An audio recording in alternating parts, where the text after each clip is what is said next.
কিন্তু এই জাতীয় মাছ অনেকে আছে মাস 6 মাস 1 বছর খেতে পারে না, একটা সিজনে অনেকে খাওয়ার চেষ্টা করে। কিন্তু আমরা দেখেছি যে এই সরকার আমরা যে প্রত্যাশা করেছি সে প্রত্যাশার বাইরে কাজ করেছে, প্রতারণা করেছে, ইলিশ রপ্তানি করেছে। হুঁশিয়ার করে বলে দিতে চাই, জনগণ আপনাদেরকে ক্ষমতা এনেছে অভ্যুত্থানের মাধ্যমে। যদি আপনারা এই জনগণের সাথে তালবাহানা করেন, তামাশা করেন, প্রতারণা করেন, আপনাদেরকে এই জনগণ এদের ছায়া করবে। ছাত্র হয়ে যান, ছাত্র হয়ে যান, ছাত্র হয়ে যান। ধন্যবাদ সবাইকে। আসসালামু আলাইকুম। ধন্যবাদ মোজাম্মেল রাজি। এই মুহূর্তে বক্তব্য রাখবে ঢাকা বিশ্ববিদ্যালয়ের সাবেক বিপ্লবী ছাত্র নেতা আমাদের অতিথি বক্তা আবুল হাবিলদার।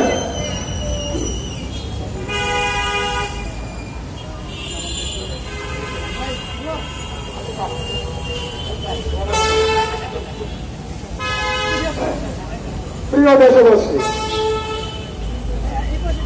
আপনারা একটা সরকার বসিয়েছিলেন গণঅভ্যুত্থানের মধ্য দিয়ে,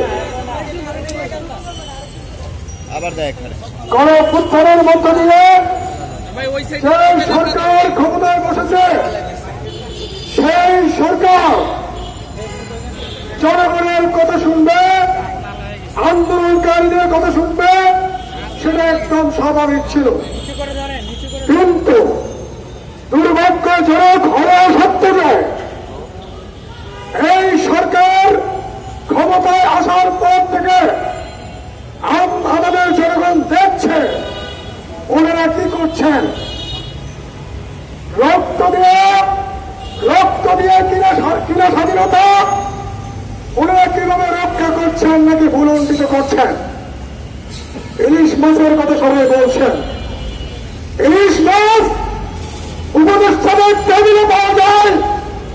ইলিশ মাছ ভারতের দালাল রক্ষিত সেনাবাহিনী, রক্ষিত সচিবালয়ের সচিবদের প্লেটে পাওয়া যায়।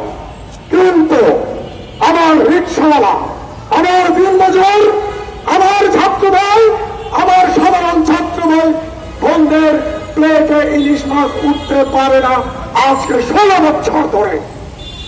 আমরা আশা করেছিলাম জনগণের চাহিদা অনুযায়ী ইলিশ মাছ জনগণকে সস্তায় খায়, তারপরে আপনি কোন দেশে রপ্তানি করবেন, কোন দেশে রপ্তানি করবেন না সেটা সিদ্ধান্ত নেবেন।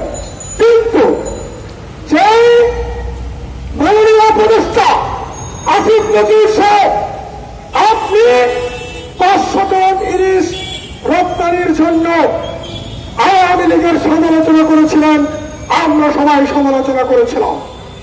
কোন আটকেলে আপনি জনগণের পারমিশন না নিয়ে, আমরা আন্দোলনকারীদের অনুমতি না নিয়ে আপনি 3000 টন ইলিশ ভারতে রপ্তানি করলেন। তাহলে জনগণ কি বুঝে নেবে? জনগণ কি শুধু হাসিনাকে ভারতের গোলাম মনে করবে নাকি রক্তময় স্বাধীনতার উপদেষ্টাকেও গোলাম মনে করবে? এই আলোচনার স্পষ্ট জবাব উপদেষ্টাদেরকে দিতে হবে। বাণিজ্য মন্ত্রণালয়, আপনার কাজ ভারতে ইলিশ রপ্তানি নয়, আপনার কাজ বাংলাদেশের জনগণকে সস্তায় খাওয়ানো, সস্তায় ইলিশ খাওয়ানো, দ্রব্যমূল্যের ঊর্ধ্বগতি কমানো। আপনি তা করছেন না কেন? সেই জবাব উপদেষ্টাদেরকে দিতে হবে, বাণিজ্য মন্ত্রীকে দিতে হবে। সর্বশেষে যে আলোচনা আসছে সেটা হচ্ছে অমিত শাহর মতো একটা বিশ্ব কুলাঙ্গার সাম্প্রদায়িক দাঙ্গাবাজ যখন বাংলাদেশের মানুষকে তার কাঁটাতে ঝুলানোর হুমকি দিচ্ছে, আমরা তো বাংলাদেশের জনগণ এখন ভারতের বিরুদ্ধে, ভারতের কৃষকদের বিরুদ্ধে ঐক্যবদ্ধ হয়েছি।